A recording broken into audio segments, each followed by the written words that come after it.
Jangan Anda tertinggal dengan apa yang tengah disorot dan ramai diperbincangkan saat ini. Inilah realitas.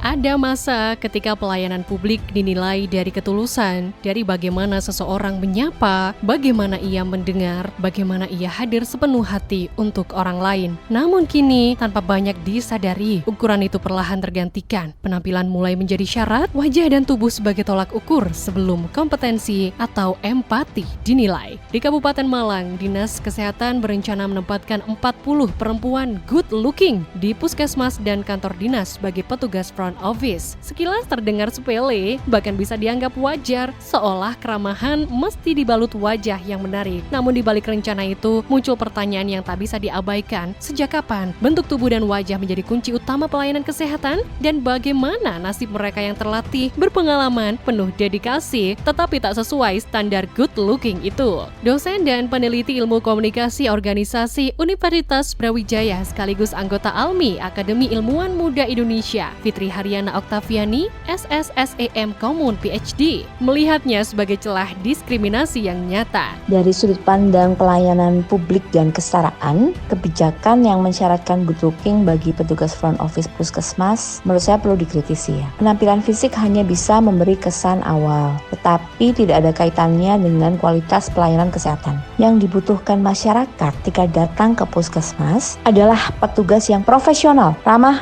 komunikatif, memahami tugasnya, dan memiliki empati. Bukan sekedar menarik secara visual. Ketika penampilan dijadikan syarat utama, kita bergeser dari profesionalisme ke estetika. Padahal, standar good looking itu kan sangat subjektif. Siapa yang menentukan menarik atau tidak menarik? Kriteria seperti ini berpotensi menyingkirkan banyak pelamar yang sebenarnya kompeten, terlatih, bahkan berpengalaman. Hal ini bertentangan dengan prinsip meritokrasi yang menjadi tujuan utama reformasi birokrasi. Prinsip meritokrasi menekankan pekerjaan harusnya diisi oleh mereka dengan kemampuan terbaik sehingga bisa memberikan layanan terbaik juga. Dari sisi sosial, kebijakan semacam ini berisiko memperkuat diskriminasi terutama pada perempuan. Karena riset menunjukkan bahwa perempuan sering dibebani standar penampilan yang lebih ketat dibandingkan laki-laki, sehingga tubuh mereka dinilai sebelum kemampuan kerjanya. Hal ini tentu sangat berbahaya. Dari sisi hukum dan kebijakan publik, pendekatan ini bermasalah karena prinsip rekrutmen seharusnya menjunjung tinggi kesetaraan dan keadilan. Jadi praktik diskriminatif dalam pekerjaan bertentangan dengan Undang-Undang Ketenagakerjaan yang melarang diskriminasi berbasis apapun,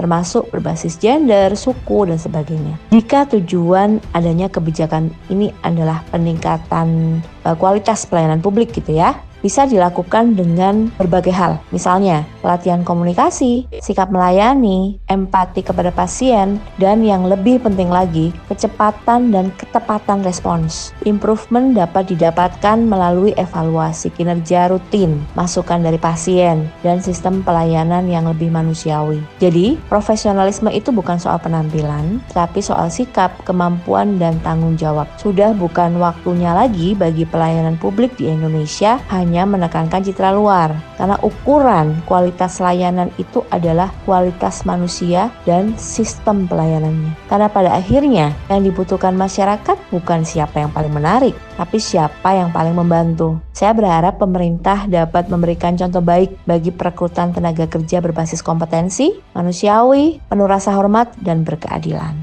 Ketika penampilan dijadikan prioritas, ada hal yang hilang perlahan. Pelayanan berubah menjadi panggung, petugas menjadi etalase, dan makna profesionalisme terselip di balik estetika. Padahal puskesmas bukan ruang pamer. Ia adalah tempat manusia datang apa adanya, dengan luka, rasa sakit, dan harapan sederhana diperlakukan manusiawi. Maka pertanyaannya bukan soal cantik atau tidak, melainkan apakah kebijakan publik masih berpihak pada kompetensi, pada kesetaraan, pada hati manusia. Dalam pelayanan kesehatan, yang paling dibutuhkan bukan wajah yang menarik mata, melainkan kehadiran yang mampu menjangkau hati dengan adil, dengan hormat, dan dengan empati yang tulus.